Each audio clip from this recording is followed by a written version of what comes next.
You know that moment when your whole world shifts and you realize the people you trusted most have been plotting against you? I'm talking about that gut-wrenching second when you overhear something you were never meant to hear. Words that turn your blood to ice. I'm Patricia Harmon, and this is the story of how I went from being everyone's favorite doormat to the woman who made my own family scream in frustration when their greed hit a steel wall. Before we dive in, tell me, where are you watching from today? Drop your state in the comments.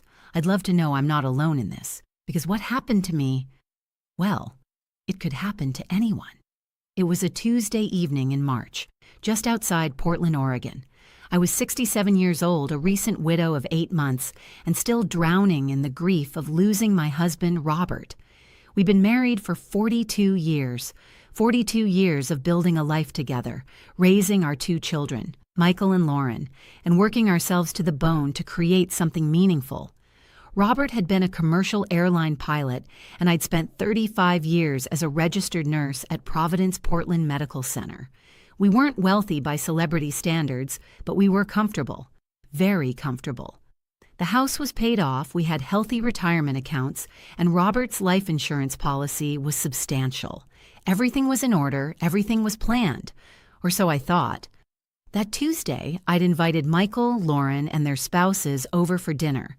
It had become our weekly tradition since Robert passed, a way to stay connected, to feel less alone in that big house that suddenly felt too empty.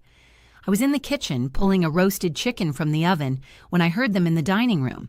They'd arrived early, let themselves in with their keys, and didn't realize I was already home. My daughter Lauren's voice came first, sharp and eager. She's completely checked out since Dad died. This is the perfect time. I don't know. That was Michael, my son, but he sounded uncertain, not opposed. Then Lauren's husband, Derek. Look, your mom's not getting any younger. In a few years, who knows what state she'll be in. Better to secure this now while we can manage it properly. She won't fight back, Lauren insisted. She never does. Mom's always been the peacemaker, the one who just goes along with everything. We just take control of the accounts, get our names added to everything, and just take it all, Derek finished. She doesn't need that much money anyway. What's she gonna do with it? She barely leaves the house. My hands started shaking. The oven mitt slipped off and hit the floor with a soft thud. I stood there, frozen, chicken in hand, listening to my children, my babies, casually discuss robbing me blind. Michael's wife, Andrea, chimed in. My friend's a paralegal. She said if we can get Patricia to sign a power of attorney while she's grieving and confused, we can essentially control everything. She'll never even notice until it's too late. They laughed. My children laughed at the idea of stealing from their widowed mother. That's when something inside me cracked, not broke, but cracked open to reveal something I didn't know was there. Steel. I stood in that kitchen, still holding the roasting pan, and felt something shift in my chest. Grief. Yes, but not the kind I'd been drowning in for 8 months. This was different, sharper. This grief had teeth. I set the chicken down on the counter with deliberate care, my hands steadier than they'd been in months. Through the doorway, I could see them sitting around the dining table I'd set with my good china, the Lenox that had been my mother's. They looked so comfortable, so confident in their ugly little conspiracy. Lauren was pulling papers from her purse. I printed out the power of attorney forms. We just need to get her to sign them tonight. What's our excuse? Michael asked. Derek leaned back in his chair. Tell her it's for her protection, in case something happens and she needs someone to handle her affairs. Play up the "we're worried about you" angle. She'll eat it up. Andrea nodded. And once we have control, we transfer the bulk of the investments to our names. She keeps enough for basic expenses, and we take the rest. She'll never even check her statements. Dad's life insurance? Michael asked. $475,000, Lauren said, and I could hear the hunger in her voice. Split 4 ways. That's almost $120,000 each. Plus, the investment accounts are worth about $800,000, and this house is worth at least $600,000 on today's market. They were literally calculating my worth, like I was already dead. Michael whistled low. Jesus, I didn't realize they had that much put away. Your parents lived like they were broke, Derek said with a sneer. Meanwhile, they were sitting on almost $2 million in assets. Ridiculous. Well, not anymore, Lauren said. Come on, let's practice this. Andrea, you play mom. I'll pitch the power of attorney idea. I'd heard enough. More than enough, but I didn't storm in there. I didn't confront them. Instead, I did something they would never expect from sweet, compliant Patricia. I pulled out my phone and started recording. I crept closer to the doorway, holding my phone around the corner, capturing their faces, their voices, every word of their rehearsed manipulation. They ran through it twice, refining their approach, discussing how to handle me if I showed any resistance. She'll cry, Michael said. Mom always cries when she's overwhelmed. Then we comfort her, Lauren replied smoothly. We tell her we're doing this because we love her, because Dad would want us to take care of her. We make her feel guilty for even questioning it. I recorded for 12 minutes. 12 minutes of my children plotting to exploit my grief, steal my financial security, and leave me dependent on their generosity. 12 minutes of evidence that would prove very useful very soon. When they finally called out, "Mom, you here yet?" I slipped my phone into my pocket, pasted on a shaky smile, and walked into that dining room carrying the chicken like nothing had changed. But everything had changed. "Oh, you're already here," I said, letting my voice quaver just right. "I didn't hear you come in. I'm so glad you're all here." Lauren stood and hugged me. "We wanted to talk to you about something important, Mom." "Of course, sweetheart," I said softly. "Whatever you need. Let the games begin." I set the chicken on the table and took my seat at the head, Robert's old spot that I'd been avoiding for months. But tonight, I needed to see all their faces clearly. Lauren reached across and squeezed my hand. "Mom, we've been worried about you." "Worried?" I let my voice crack a little. "Why worried?" Michael jumped in, right on cue. "You're here all alone, managing everything by yourself. Dad's only been gone 8 months and there's so much to handle. Finances, legal stuff, the house maintenance. It's too much for one person, especially when you're grieving." I watched them work, these strangers wearing my children's faces. Lauren had her concerned daughter expression perfected. Michael looked earnest and caring. Their spouses nodded along sympathetically. Andrea leaned forward. "Patricia, we love you and we want to make sure you're protected." "Protected?" I repeated, channeling every ounce of confused widow I could muster. Derek slid the papers across the table. "We brought some documents we think would help give you peace of mind. It's called a power of attorney. It just means that if anything happens, if you get sick or need help, we can step in and manage things for you." I picked up the papers with trembling hands, not from fear, but from the sheer effort of containing my rage. I don't understand. Manage what things?" "Your bank accounts, investments, the house," Lauren said gently. "Just to make things easier for you, Mom, so you don't have to worry about all those complicated financial decisions.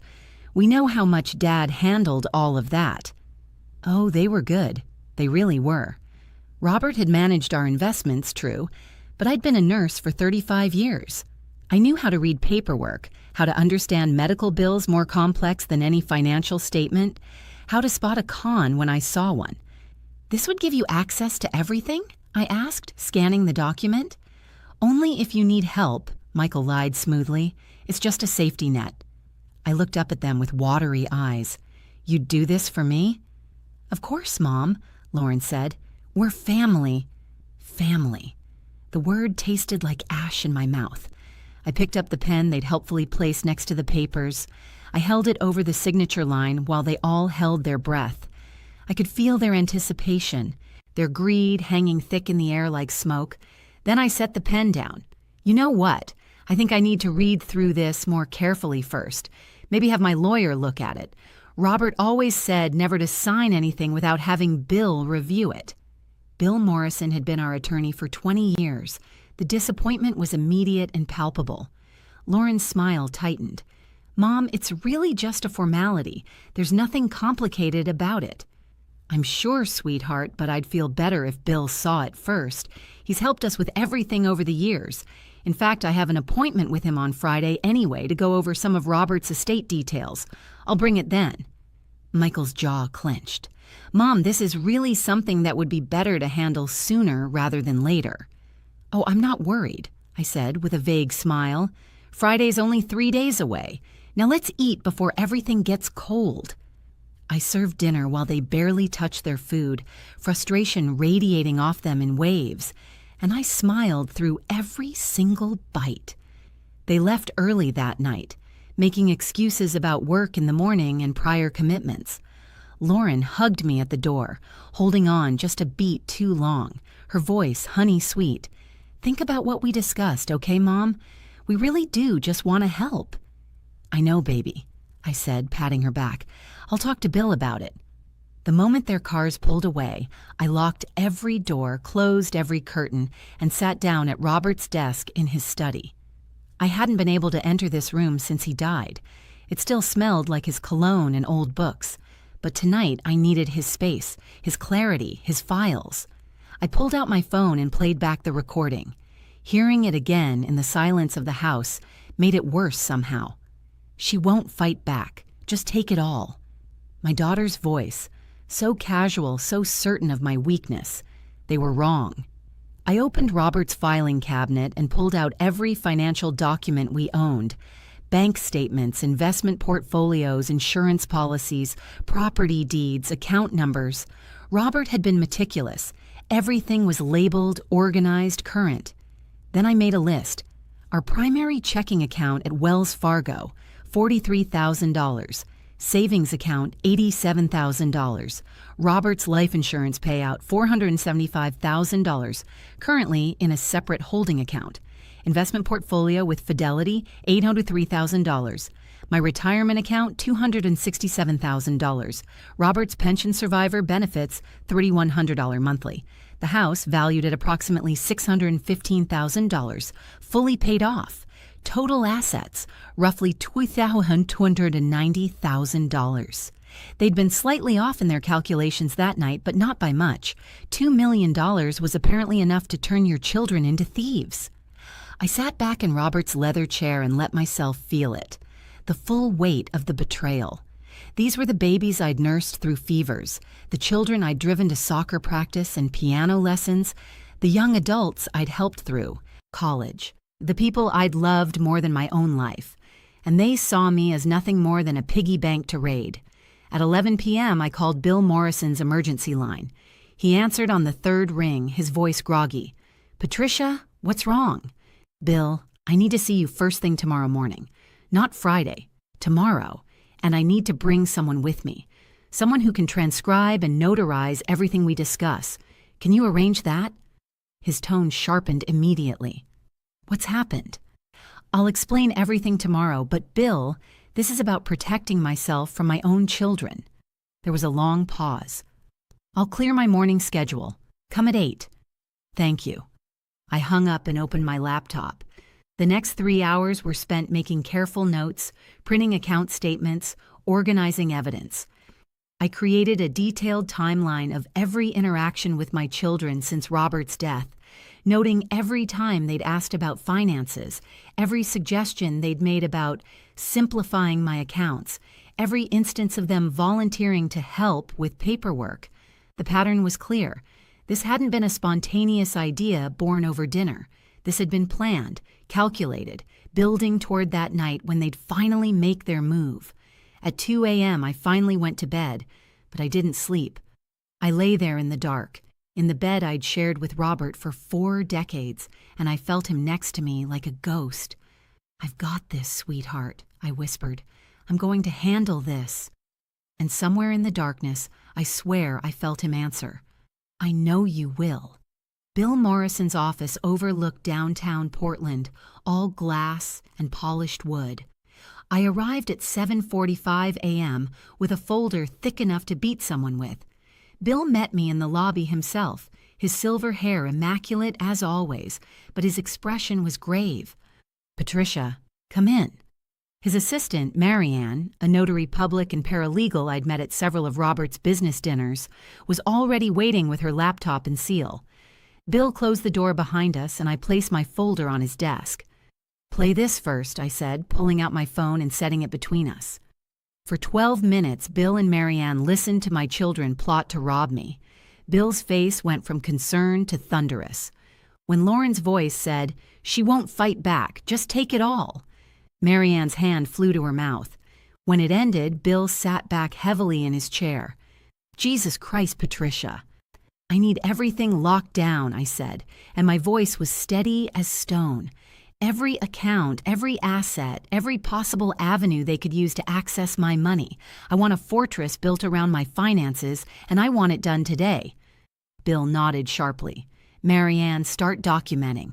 Patricia, walk me through everything." For the next 2 hours, we built my fortress brick by brick. First, I called every financial institution where I held accounts.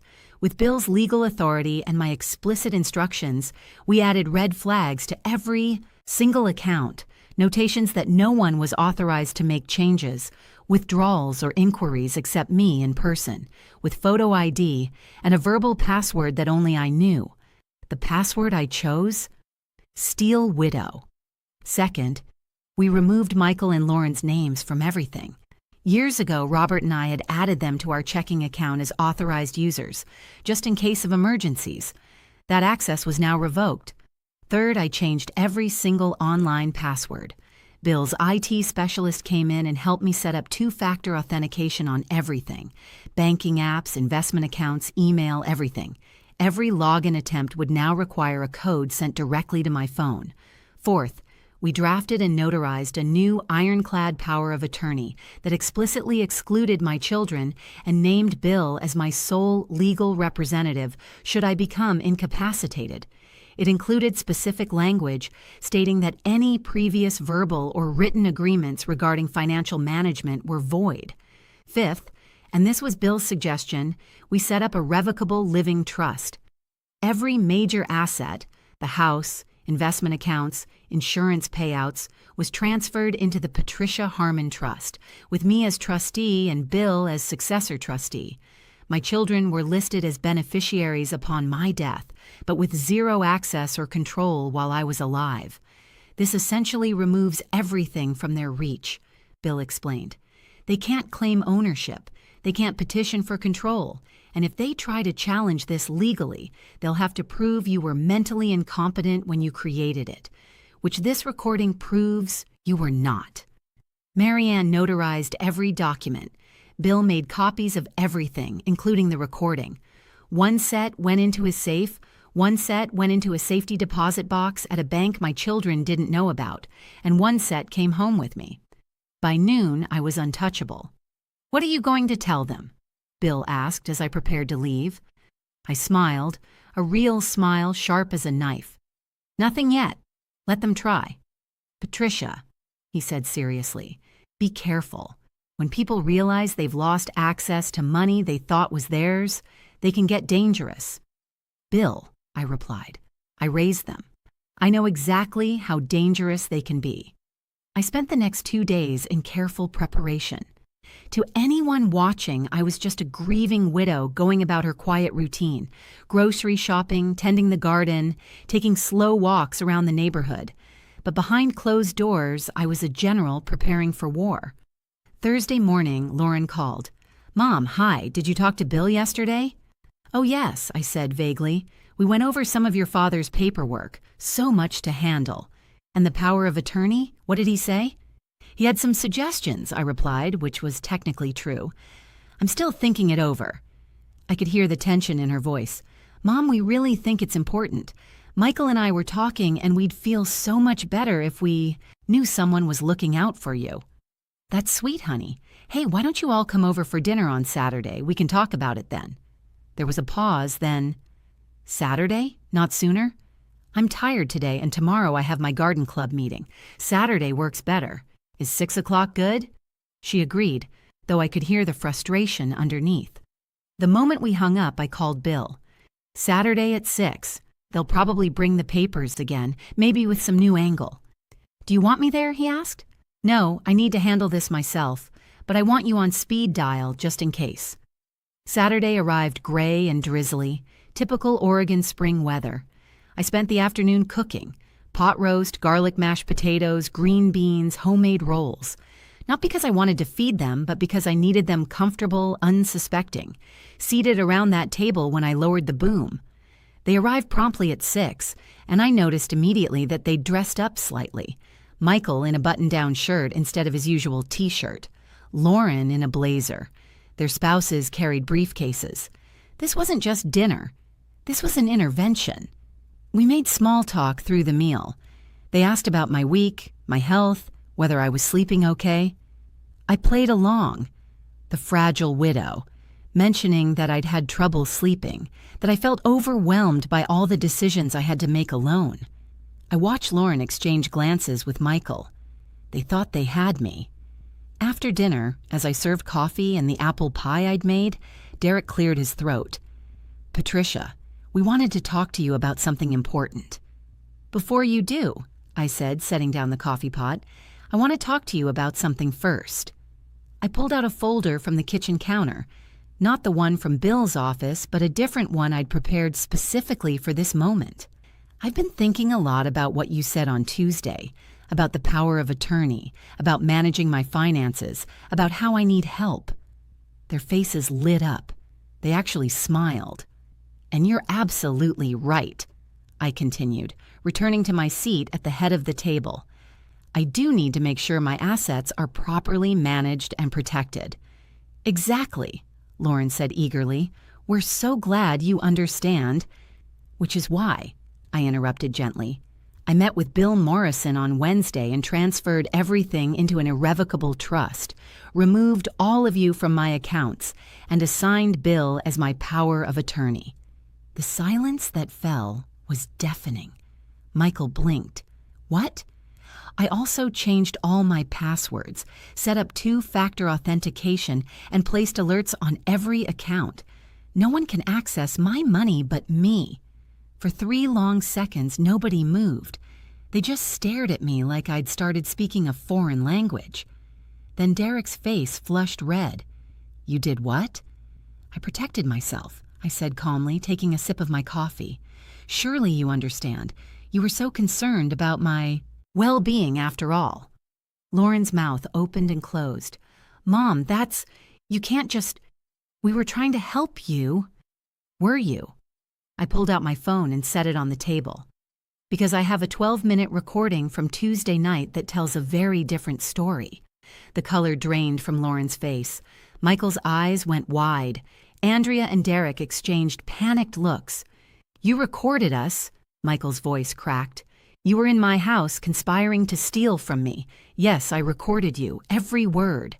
She won't fight back, just take it all. Ring any bells?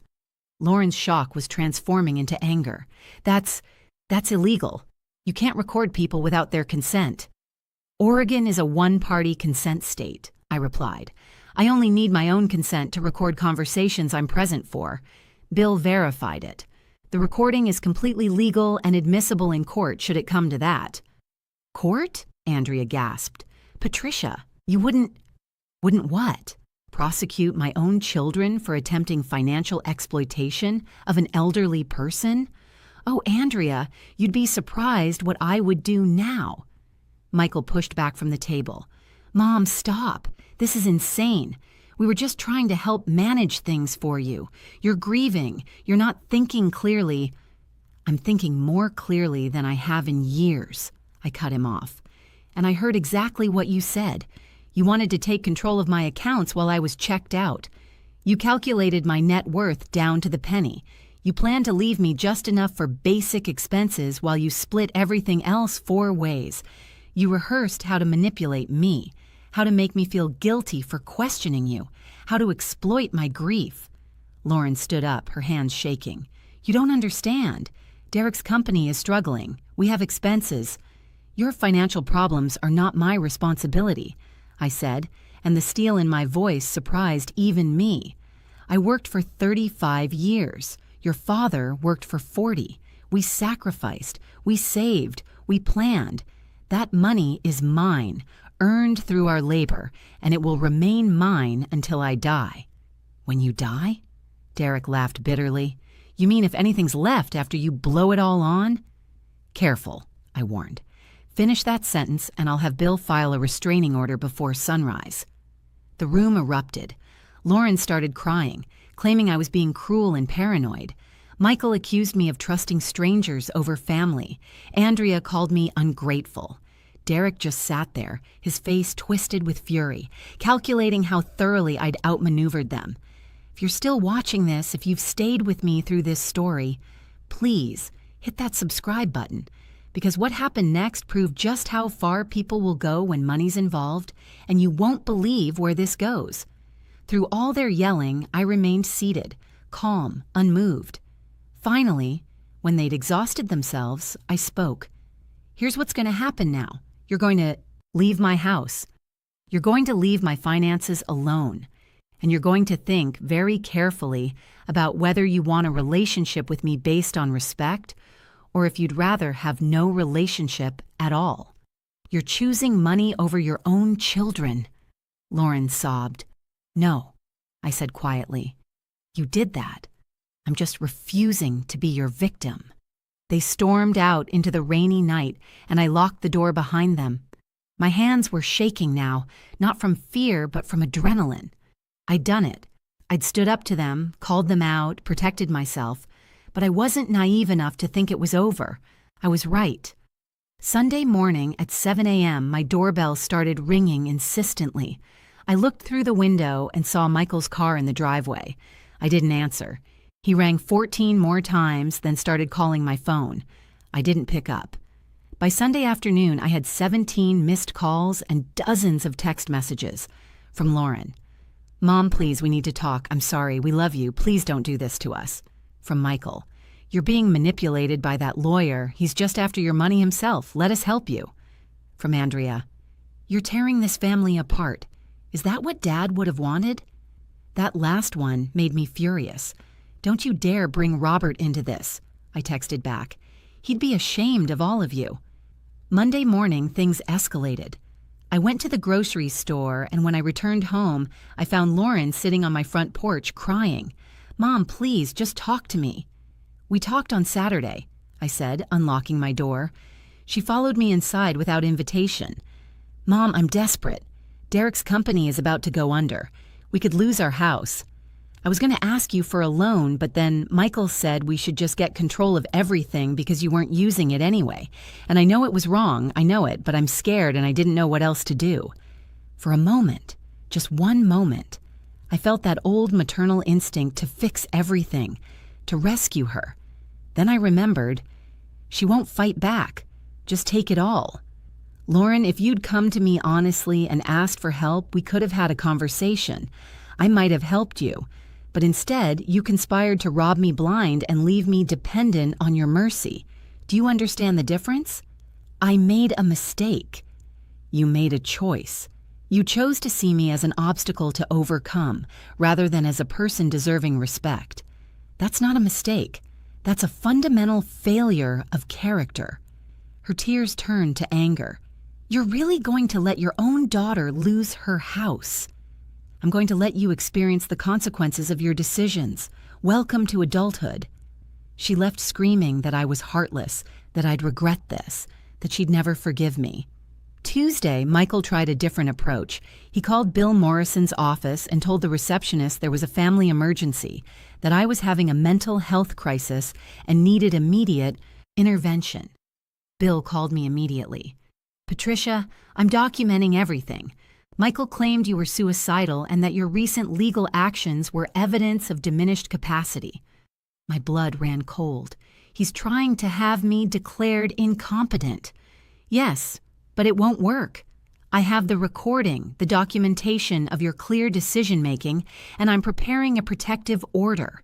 If he tries to file anything with the court, we'll crush it. Wednesday, they tried the direct approach. I woke up at 2 a.m. to the sound of someone trying to use a key in my back door. I crept downstairs and peeked through the kitchen window. Derek was there, trying different keys from a ring, obviously attempting to use old copies they'd had made years ago. I'd changed the locks on Monday. I called 911. There's someone trying to break into my house. The police arrived within 6 minutes.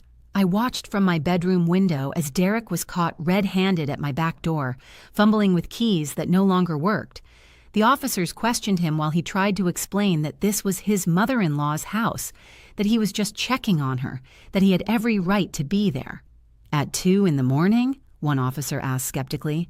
And you didn't ring the doorbell? I came downstairs in my robe and slippers, playing the frightened elderly widow perfectly.